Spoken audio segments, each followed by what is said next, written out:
ಶ್ರೀ ಗುರು ರಾಘವೇಂದ್ರಾಯ ನಮಃ. ಎಲ್ಲರಿಗೂ ನಮಸ್ಕಾರಗಳನ್ನ ತಿಳಿಸ್ತಾ ಇವತ್ತಿನ ವಿಡಿಯೋದಲ್ಲಿ ನನ್ನ ಹೃದಯ ಸಿಂಹಾಸನದಲ್ಲಿ ನಮ್ಮ ಮನೆಯ ಮನದ ಮುದ್ದುರಾಯರ್ನ ಯಾವ ರೀತಿ ಎಲ್ಲ ನಾನು ಮೆರೆಸ್ತೆ, ಹಾಗೆ ನನಗೆ ಆದ ಅನುಭವನ ತಿಳಿಸ್ತೀನಿ. ನೀವುಗಳು ಕೂಡ ನಮ್ಮ ತಂದೆಯವ್ರಿಗೆ ಅಂದ್ರೆ ರಾಯರ್ಗೆ ನಿಮ್ಮನೆಗಳಲ್ಲಿ ಸೇವೆನ ಸಲ್ಲಿಸಿ ಅವರ ಅನುಗ್ರಹ ಅವರ ಆಶೀರ್ವಾದನ ಪಡ್ಕೊಂಡಿರ್ತೀರಾ ಅಂತ ಕೂಡ ಭಾವಿಸ್ತೀನಿ. ಮನೇಲಂತೂ ಪೂಜೆ ತುಂಬಾ ಅಂದ್ರೆ ತುಂಬಾ ಚೆನ್ನಾಗಾಯ್ತು. ನಾವು ಏನೇ ಒಂದು ಪೂಜೆ ಪುನಸ್ಕಾರ ಮಾಡ್ಬೇಕಂದ್ರೆ ಒಂದು ಭಗವಂತನ ಇಚ್ಛೆ ಇದ್ರೆ ಮಾತ್ರ ಸಾಧ್ಯ ಆಗುತ್ತೆ. ಹಾಗೆ ನಮ್ಮ ಮನೇಲೂ ಕೂಡ ಭಗವಂತನ ಇಚ್ಛೆಯಿಂದ ರಾಯರ ಅನುಗ್ರಹದಿಂದ ಪೂಜೆ ಸಿಕ್ಕಾಬಟ್ಟೆ ಚೆನ್ನಾಗಾಯ್ತು.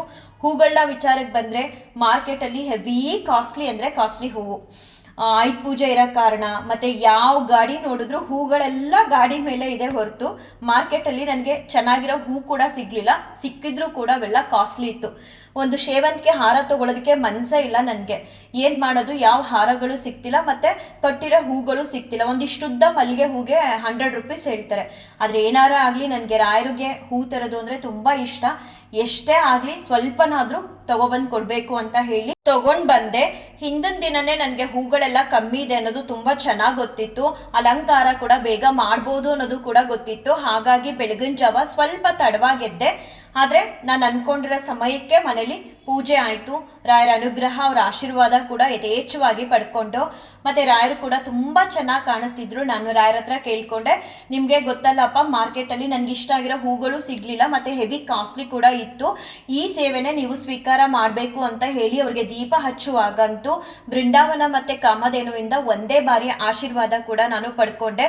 ತುಂಬಾ ಚೆನ್ನಾಗಾಯ್ತು ಪೂಜೆ. ಮತ್ತೆ ಗುರುಸ್ತೋತ್ರ ಹೇಳೋ ಸಮಯದಲ್ಲಂತೂ ಸಿಕ್ಕಾಬಟ್ಟೆ ಚೆನ್ನಾಗಿತ್ತು. ನಾನಂತೂ ರಾಯರ ಪಾದಕ್ಕೆ ಹೂ ಹಾಕ್ತಾ ಗುರು ಸ್ತೋತ್ರನ ಹೇಳ್ಕೊಂಡೆ. ಅದಾದ್ಮೇಲೆ ಅವರಿಂದ ಆಶೀರ್ವಾದ ಕೂಡ ಪಡ್ಕೊಂಡೆ. ತುಂಬಾ ಚೆನ್ನಾಗಿರುತ್ತೆ. ರಾಯರಿಗೆ ನಾವು ಅಲಂಕಾರ ಮಾಡಿ ಪೂಜೆಗೆ ಅಂತ ಅವ್ರ ಮುಂದೆ ಚಾಪೆ ಹಾಕೊಂಡು ಕೂತ್ಕೊಂಡಾಗ ಅವ್ರನ್ನ ನೋಡ್ತಿರ್ಬೇಕಾದ್ರೆ ಯಾವುದೋ ಒಂದು ಸ್ವರ್ಗ ಲೋಕದಲ್ಲಿ ಕೂತಿದೀವಿ ಅನ್ನೋ ಅನುಭವ ಆಗ್ತಿರುತ್ತೆ. ಪ್ರತಿ ಬಾರಿ ಕೂಡ ನನಗೆ ಹಾಗೆ ಆಗ್ತಿರುತ್ತೆ. ಇವತ್ತು ಕೂಡ ಹಾಗೆ ಆಯ್ತು. ಫಸ್ಟ್ ಮನ್ಸು ಅನ್ನಿಸ್ತಿತ್ತು, ಅಯ್ಯೋ ಏನೋ ಒಂಥರ ನನ್ಗೆ ಹೂ ಇಷ್ಟ ಆಗ್ತಿಲ್ವಲ್ಲ, ಏನ್ ಮಾಡೋದು, ಮತ್ತೆ ಬೇರೆ ಹೂಗಳು ಇಲ್ಲ ಅಂತ. ಆದ್ರೆ ಪೂಜೆಗೆ ಅಂತ ಕುತ್ಕೊಂಡಾಗ ತುಂಬಾ ಮುದ್ದಾಗಿ ಕಾಣಿಸ್ತಿದ್ರು ರಾಯರು. ಹಾಗೆ ಆಶೀರ್ವಾದ ಕೂಡ ಪಡ್ಕೊಂಡೆ.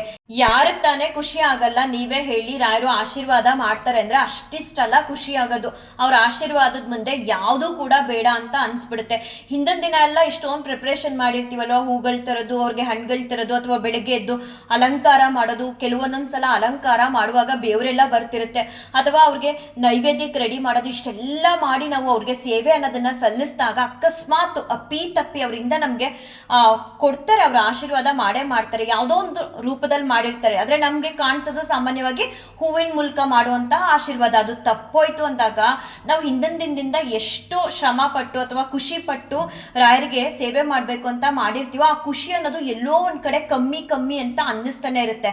ಅದೇ ರಾಯರಿಂದ ಒಂದೇ ಒಂದು ದಳ ತುಳಸಿನೋ ಅಥವಾ ಹೂ ಆಶೀರ್ವಾದವಾಗಿ ಸಿಕ್ಬಿಟ್ರೆ ಆ ಎಲ್ಲ ಶ್ರಮ ಮತ್ತೆ ಖುಷಿ ಜೊತೆಗೆ ರಾಯರ ಆಶೀರ್ವಾದ ಕೂಡ ಸೇರಿದಾಗ ಹಿಡಿದು ನಿಲ್ಸೋದಕ್ಕೆ ಯಾರಿಂದ ಕೂಡ ಸಾಧ್ಯ ಇಲ್ಲ ಅನ್ನೋ ಅಷ್ಟು ನಮ್ಗೆ ಅವರ ಆಶೀರ್ವಾದದಿಂದ ಚೈತನ್ಯ, ಒಂದು ಶಕ್ತಿ ಅನ್ನೋದು ಬರುತ್ತೆ. ಇವತ್ತಂತೂ ಸಿಕ್ಕಾಬಟ್ಟೆ ಆಶೀರ್ವಾದ ಮಾಡಿದ್ರು. ಕೆಲವೊಂದನ್ನ ನಾನು ವಿಡಿಯೋ ಮಾಡ್ಕೊಂಡೆ, ಕೆಲವೊಂದನ್ನ ವಿಡಿಯೋ ಮಾಡ್ಕೊಳಕ್ಕೆ ಆಗ್ಲಿಲ್ಲ. ಯಾರಿಗೆಲ್ಲ ರಾಯರ ಆಶೀರ್ವಾದನ ಕಣ್ತುಂಬ ನೋಡ್ಬೇಕು ಅಂತ ಅನ್ನೋ ಆಸೆ ಬರುತ್ತೋ ಅವರು ರಾಯರ ಆಶೀರ್ವಾದನ ನೋಡಿ ಅವ್ರ ಆಶೀರ್ವಾದ ನಮಗೂ ಕೂಡ ಸಿಗ್ಲಿ ಅಂತ ರಾಯರ ಹತ್ರ ಬೇಡ್ಕೊಳ್ಳಿ. ವಿಡಿಯೋ ನೋಡಿದಾಗ ನಮ್ಮ ತಂದೆಯವರಿಗೆ ಸೇವೆ ಮೂಲಕ ಪೂಜೆ ಅನ್ನೋದನ್ನ ಸಲ್ಲಿಸಿ ಅವ್ರನ್ನ ಪ್ರೀತ್ಯರ್ಥರನ್ನಾಗಿ ಮಾಡೋದಕ್ಕೆ ಪ್ರಯತ್ನನ ಪಟ್ಟು ಅವರಿಂದ ಆಶೀರ್ವಾದ ಕೂಡ ಬಾರಿ ಪಡ್ಕೊಂಡೆ. ಇನ್ನು ಮನ್ಸಲ್ಲಿ ಯಾವ ರೀತಿ ನಾನಿವತ್ತು ಅವ್ರನ್ನ ಮೆರೆಸ್ತೆ ಅಂದ್ರೆ ಬೆಳಿಗ್ಗೆ ಎದ್ದ ತಕ್ಷಣದಿಂದ ಹಿಡಿದು ಇಲ್ಲಿ ತನಕನು ಶ್ರೀ ರಾಘವೇಂದ್ರಾಯ ನಮಃ, ಶ್ರೀ ರಾಘವೇಂದ್ರಾಯ ನಮಃ ಅಂತ ಮನ್ಸಲ್ಲಿ ನಾಮಸ್ಮರಣೆನ ಮಾಡ್ತಾ ಅವಾಗ ಅವ್ರ ಅಲಂಕಾರನ ಕಣ್ಮುಂದೆ ತುಂಬಿಕೊಂಡು ಬೇರೆ ಕೆಲಸ ಮಾಡೋ ಸಮಯದಲ್ಲೆಲ್ಲ ನನ್ನೊಳಗೆ ನಾನೇ 1000 ಬಾರಿ ಸಂತೋಷನ ಪಟ್ಟು ರಾಯರ ರೂಪನ ನೋಡ್ತಾ ಅವ್ರ ನಾಮಸ್ಮರಣೆನ ಮಾಡ್ತಾ ಇದ್ದೆ. ಮತ್ತೆ ಸ್ತೋತ್ರದ ಮೂಲಕ ಹೇಳ್ಬೇಕು ಯಾವ ರೀತಿ ನಾನು ಮೆರೆಸ್ದೆ ಅಂದ್ರೆ ಗುರು ಸ್ತೋತ್ರನ ಹೇಳ್ಕೊಂಡೆ, ಭಗವದ್ಗೀತೆನ ಹೇಳ್ಕೊಂಡೆ, ಖಡ್ಗಮಾಲಾ ಸ್ತೋತ್ರನ ಹೇಳ್ಕೊಂಡೆ, ಹಾಗೆ ಹನುಮಾನ್ ಚಾಲೀಸ್ ಮತ್ತೆ ಶ್ರೀರಾಮ ರಾಮ ರಮೇತಿ ಆ ಶ್ಲೋಕ, ಕೃಷ್ಣನ್ ಶ್ಲೋಕ, ಒಂದಷ್ಟು ಶ್ಲೋಕಗಳಿಂದ ಕೂಡ ನನ್ನ ಕೈಲಿ ಸಾಧ್ಯ ಆದಷ್ಟು ಅವ್ರನ್ನ ಮೆರೆಸೋದಕ್ಕೆ ಪ್ರಯತ್ನ ಪಟ್ಟು ಆಗ್ಲೂ ಕೂಡ ರಾಯರಿಂದ ಆಶೀರ್ವಾದನ ಪಡ್ಕೊಂಡೆ.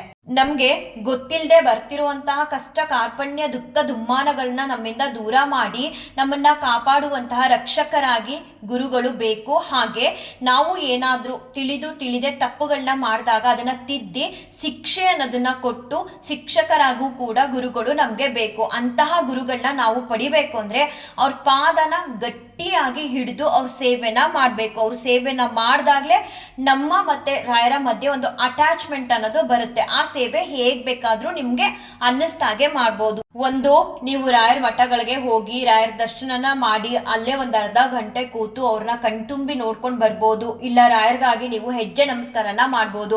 ಇಲ್ಲ ಅಂದ್ರೆ ತುಂಬಾ ಸರಳವಾಗಿ ನನ್ನ ಕೈಲಿ ಈ ಹೂಗಳನ್ನ ತರೋದಕ್ಕಾಗ್ಲಿ ಪೂಜೆನ ಮಾಡೋದಕ್ಕಾಗ್ಲಿ ಶಕ್ತಿ ಕೊಟ್ಟಿಲ್ಲ, ನಾನು ಮಾಡೋದು ಇಲ್ಲ ಅನ್ಕೊಳ್ಳೋರು ಕೂಡ ಶ್ರೀ ರಾಘವೇಂದ್ರಾಯ ನಮಃ ಅನ್ನೋ ನಾಮಸ್ಮರಣೆನ ಕೂತಾಗ ನಿಂತಾಗ ಮಾಡಿದ್ರೆ ರಾಯರು ಅಲ್ಲೂ ಕೂಡ ನಿಮ್ಗೆ ಅನುಗ್ರಹ ಮಾಡ್ತಾರೆ. ಮತ್ತೆ ಹೆಚ್ಚಿನ ಬಾಂಧವ್ಯ ಅನ್ನೋದನ್ನ ಕೂಡ ನೀವು ರಾಯರ ಜೊತೆ ಬೆಳೆಸ್ಕೋಬಹುದು.